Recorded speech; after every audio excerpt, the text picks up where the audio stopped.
I'm Heather Clay, and I'm here with Shaka, our friend at Growing Naturals, and he's one of our teammates here. He's going to be teaching me all about going vegan, and so he has a really interesting story over the last 4 years. Yeah. Yeah, so what is it really that made you start to make that decision to go vegan? Well, it was really for me a process of growth and change over several years.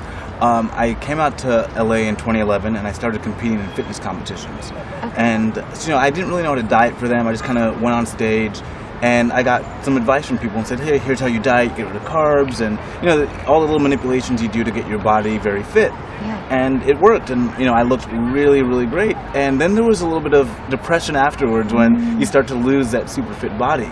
And I thought to myself, how can I maintain this physique for the rest of my life? I think there has to be a way to eat healthy and proceed. So I started cleanses and juicing and various things, and eventually my research got me to a woman named Annette Larkins, and I started watching her YouTube videos. She's a vegan. She has been for about 40 years, and she's about 72, and I looked at this video, and she looks like 40 years old, great looking, very healthy, and she has a very positive outlook. And when I saw that video and the way that her veganism has really affected her, and watching her husband, who had aged very poorly because he wasn't vegan, I thought, I'm going to really make a commitment to this lifestyle and see how it goes.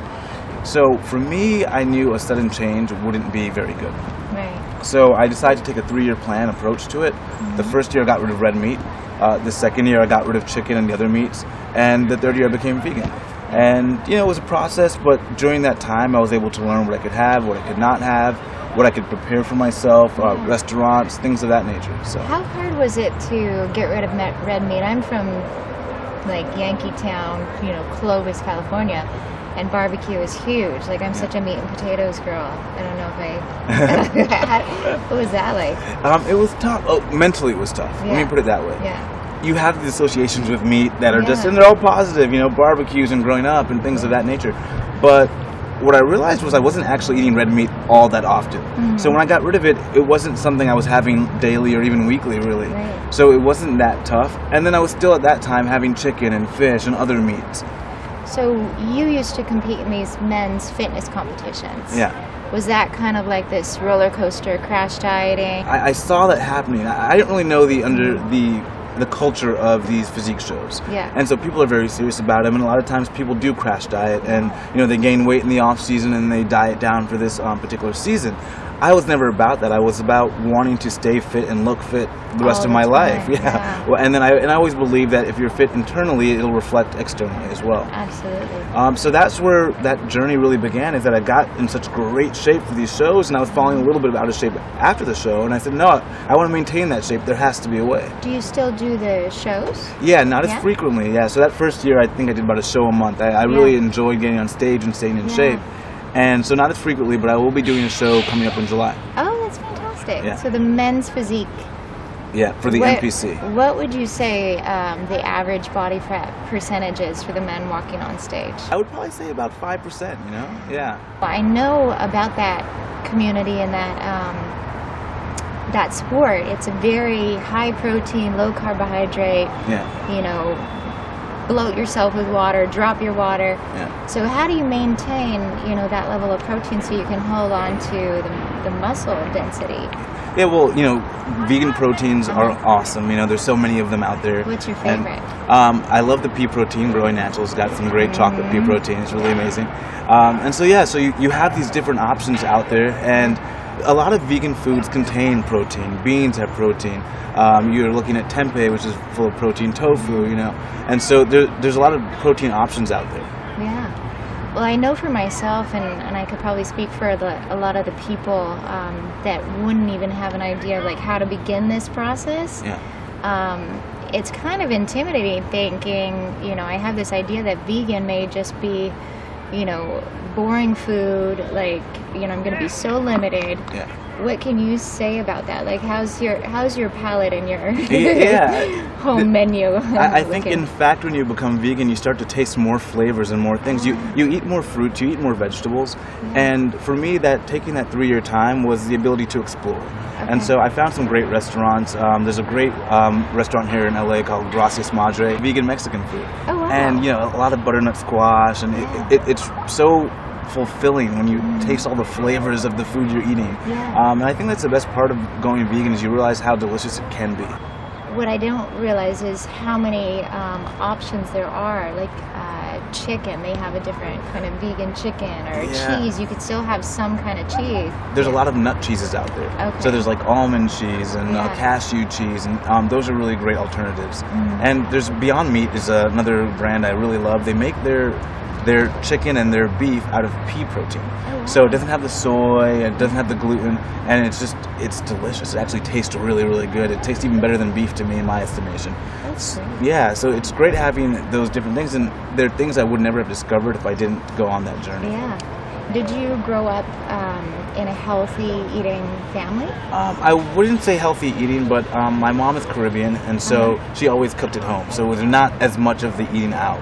But fresh food. But yeah, so it was fresh food, but it was very meat heavy, and I still miss some of those dishes. Curried goat and oxtail and stuff like that. But I still flavor a lot of my vegan dishes with curry and jerk seasoning, so I still have that hometown flavor, Yeah, you're an athlete. You used to be a water polo player and a swimmer. Yeah. Now, what kind of sports do you still do besides the fitness competitions? Well, I swim regularly, and I'm just always in the gym. I used to row for a while as well, so I stay on the erg to kind of keep in shape. Yeah. So I try to cross-train and keep myself fit. I love coming to the track and doing stairs and running around and doing a lot of sprints. Now, how do you keep yourself properly fueled in the vegan way? Yeah. To maintain that level of activity. I mean, you're pretty buff and ripped. Like, you're lean, but you still have like nice fullness. Yeah. Your arms and everything. Thank you. You're welcome. I think he's blushing. Yeah, I was like, hey.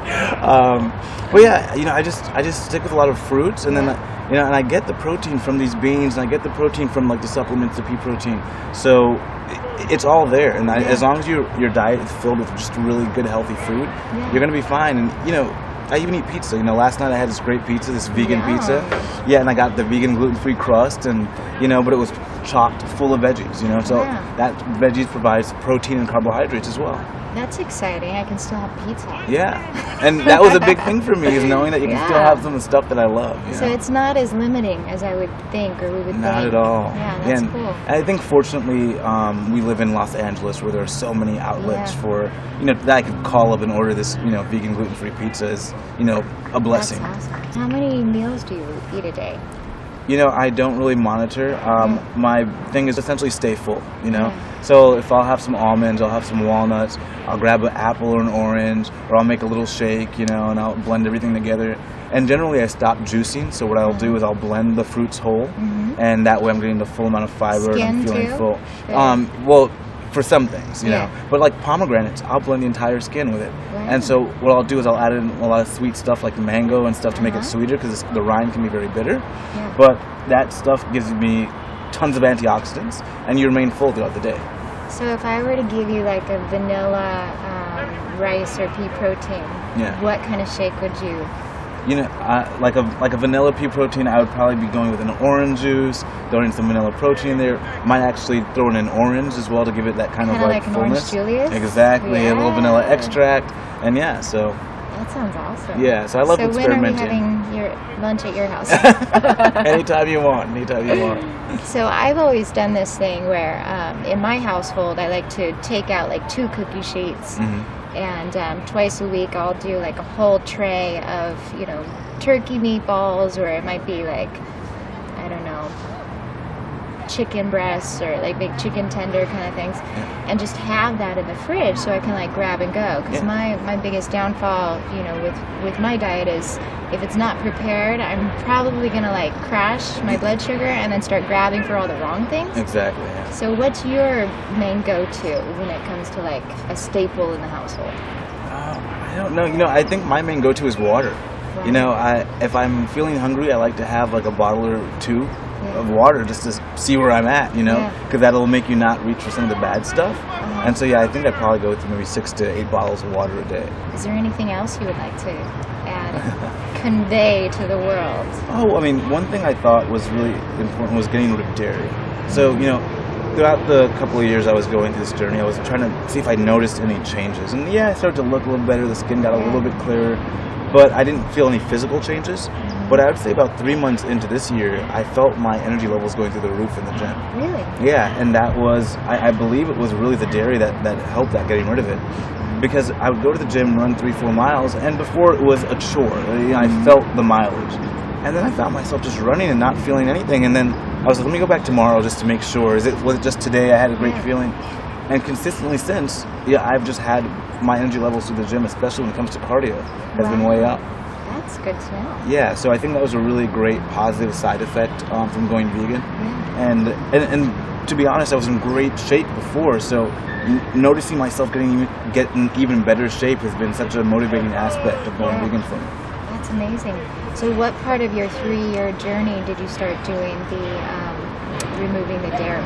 January of this year. Oh, okay, so that's new. Yeah. Yeah. And it was very tough because dairy is in a lot of stuff. So.